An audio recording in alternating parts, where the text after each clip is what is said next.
नमस्कार मित्रांनो. खबर लाईट या आपल्या विश्वासू यूट्यूब चॅनलमध्ये तुमचं सर्वांचं मनापासून स्वागत. आजचा विषय असा आहे की जो लहानांपासून मोठ्यांपर्यंत, मुलगा असो किंवा मुलगी, प्रत्येकाला कधीतरी त्रास देतोच. आणि सगळ्यात जास्त त्रास देतो जेव्हा आपल्याला सुंदर दिसायचं असतं तेव्हाच. फंक्शन असतं, लग्न असतं, फोटो काढायचे असतात, इंटरव्ह्यू असतो आणि आरशात बघितलं की चेहऱ्यावर लाल, सुजलेला दुखरा पिंपल असतो. तेव्हा पहिला रिएक्शन काय असतो? हे आत्ताच यायचं होतं का? मी इतकी काळजी घेते तरी आता फोटो कसे काढू? तर मंडळी, पिंपल फक्त बाहेर दिसणारी गोष्ट नाही, तो तुमच्या शरीराचा इशारा असतो. शरीर सांगत असतं आत काहीतरी बॅलन्स बिघडला आहे.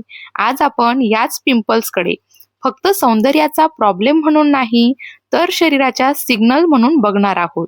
पिंपल म्हणजे नक्की काय असतो? आपली त्वचा म्हणजे फक्त बाहेरचं आवरण नाही, ती जिवंत आहे, ती काम करते.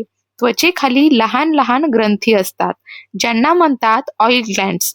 या ग्रंथी तयार करतात सिबम नावाचं नैसर्गिक तेल. हे तेल वाईट नाही, ते फक्त त्वचेला सॉफ्ट ठेवतं, कोरडेपणा टाळतं, बाहेरच्या धुळीपासून संरक्षण करतं.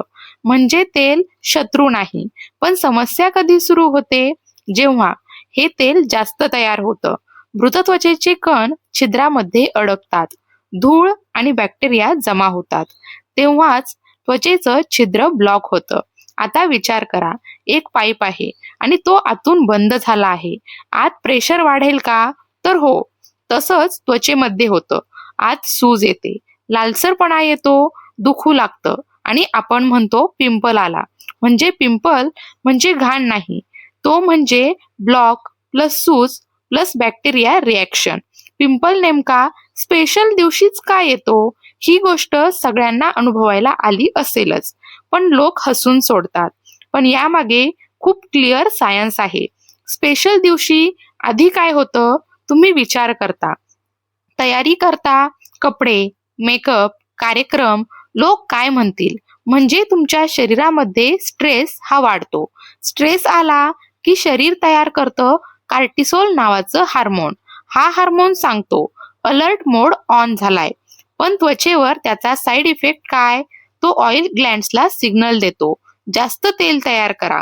तेल वाढलं म्हणजे छिद्र ब्लॉक होणार, त्यामुळे पिंपल येतं. म्हणून पिंपल हा योगायोग नाही, तो स्ट्रेसचा परिणाम आहे. लोक करत असलेल्या मोठ्या चुका पहा. पिंपल फोडणे हा का धोकादायक आहे? जेव्हा तुम्ही पिंपल फोडता तेव्हा आतलं इन्फेक्शन त्वचेच्या आत पसरतं. परिणाम काय? कायमचा डाग होतो, खड्डा पडतो, सूज वाढते, नवीन पिंपल्स यायला सुरुवात होते. पिंपल फोडणं म्हणजे छोट्या प्रॉब्लेमला मोठं कारण देणं. सारखा हात लावणं, इंटरनेटवर बघून काहीही लावणं, जास्त फेसवॉश करणं, हेवी मेकअप करणं, हे सगळं चुकीचं आहे. हार्मोन्स आणि पिंपल्स यांचं नातं काय? तर मंडळी, पिंपल्सचा सगळ्यात मोठा आणि कॉमन कारण म्हणजे हार्मोनल बदल. आपल्या शरीरात अनेक हार्मोन्स काम करत असतात. हे हार्मोन्स शरीराचं संतुलन सांभाळतात, पण जेव्हा त्यामध्ये चढ उतार होतात तेव्हा त्वचेवर त्याचा परिणाम दिसतो. टीन एजमध्ये पिंपल्स का जास्त येतात? वयात येताना शरीर वेगाने बदलत असतं, हार्मोन्सची लेवल अचानक वाढते. यावेळी त्वचेतील ऑइल ग्रंथी जास्त सक्रिय होतात, तेल जास्त तयार होतं, छिद्र ब्लॉक होतात आणि पिंपल्स वाढतात. म्हणून टीन एजमध्ये पिंपल्स येणं म्हणजे काहीतरी बिघडलं असं नाही, तो शरीराच्या बदलांचा भाग आहे. पिरियड्सच्या आधी पिंपल का येतो? अनेक मुलींना अनुभव असतो. पिरियड्सच्या काही दिवस आधी चेहऱ्यावर पिंपल्स येतात, कारण हार्मोनल लेवल बदलते, तेल निर्मिती वाढते. हे पिंपल्स कायम राहत नाहीत, ते येतात आणि जातात. म्हणून अशा पिंपल्सवर घाबरण्याची गरज नाही, फक्त त्यांना फोडायचं नाही. प्रेग्नेन्सीमध्ये प्रेग्नेन्सीमध्ये हार्मोन्स मोठ्या प्रमाणात बदलतात. काही महिलांना त्वचेचा ग्लो येतो, तर काहींना पिंपल्स वाढतात. स्ट्रेस म्हणजे हार्मोन बिघाड. तणाव म्हणजे फक्त मनाचा प्रश्न नाही, तो शरीरावर परिणाम करतो. कार्टिसोल वाढतो, तेल वाढतं, पिंपल येतात. म्हणून स्ट्रेस घेऊ नका. ही फक्त म्हण नाही, ती स्किन केअरचा देखील भाग आहे. झोप आणि पिंपल्स. झोप म्हणजे शरीराची रिपेअर सिस्टीम असते. रात्री आपण झोपलो की त्वचा स्वतःला रिपेअर करते, सूज कमी करते, पेशी नव्याने तयार होतात. जर झोप कमी झाली तर हार्मोनल बॅलन्स बिघडतो, त्वचा रिपेअर होत नाही, पिंपल्स जास्त काळ राहतात. म्हणून 7 ते 8 तास झोप म्हणजेच नैसर्गिक ट्रीटमेंट आहे. पोट आणि पिंपल्स. लोक विचार करतात पिंपल फक्त बाहेरचा प्रॉब्लेम आहे, पण त्वचा आणि पचन यांचा संबंध आहे. जर पोट साफ नसेल, पाणी कमी पित असाल, जंक फूड जास्त खात असाल, तर शरीरामध्ये टॉक्सिन्स वाढतात आणि त्याचा परिणाम त्वचेवर दिसायला लागतो.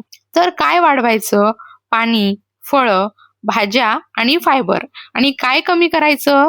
तर जास्त साखर, तळलेले पदार्थ, फास्ट फूड, कोल्ड ड्रिंक्स हे सर्व कमी करायचं. सुरक्षित घरगुती उपाय काय? तर मंडळी, घरगुती उपाय वाईट नाहीत, पण योग्य आणि मर्यादित असले पाहिजेत. ॲलोवेरा जेल त्वचा शांत करतो. बर्फ कापडात गुंडाळून त्वचेवर सूज कमी करतो. माइल्ड फेस वॉश दिवसातून 2 वेळा ट्राय करा. सनस्क्रीन डाग वाढू देत नाही. पिंपलचे डाग का राहतात? जेव्हा पिंपल जास्त सुजतो किंवा फोडला जातो, तेव्हा त्वचा स्वतःला वाचवण्यासाठी जास्त मेलानिन तयार करते. त्यामुळे काळसर किंवा लालसर डाग तयार होतो आणि ते डाग तसेच राहतात. डाग टाळायचे असतील तर पिंपलला त्रास देऊ नका. डॉक्टरांकडे कधी जायचं? जर पिंपल्स खूप मोठे असतील, दुखत असतील, वारंवार येत असतील, तर त्वचारोग तज्ञांचा सल्ला नक्की घ्या. स्वतःच औषधं घेऊ नका. मंडळी, पिंपल्स शत्रू नाहीत, ते शरीराचं सिग्नल आहेत. योग्य समज प्लस पेशन्स प्लस काळजी म्हणजेच स्वच्छ त्वचा. व्हिडिओ जर तुम्हाला उपयोगी वाटला असेल तर लाईक करा, शेअर करा आणि आपल्या खबरलाईट यूट्यूब चॅनलला सबस्क्राईब नक्की करा. पुन्हा भेटूया पुढच्या माहितीपूर्ण व्हिडिओ सोबत. तोपर्यंत काळजी घ्या. धन्यवाद.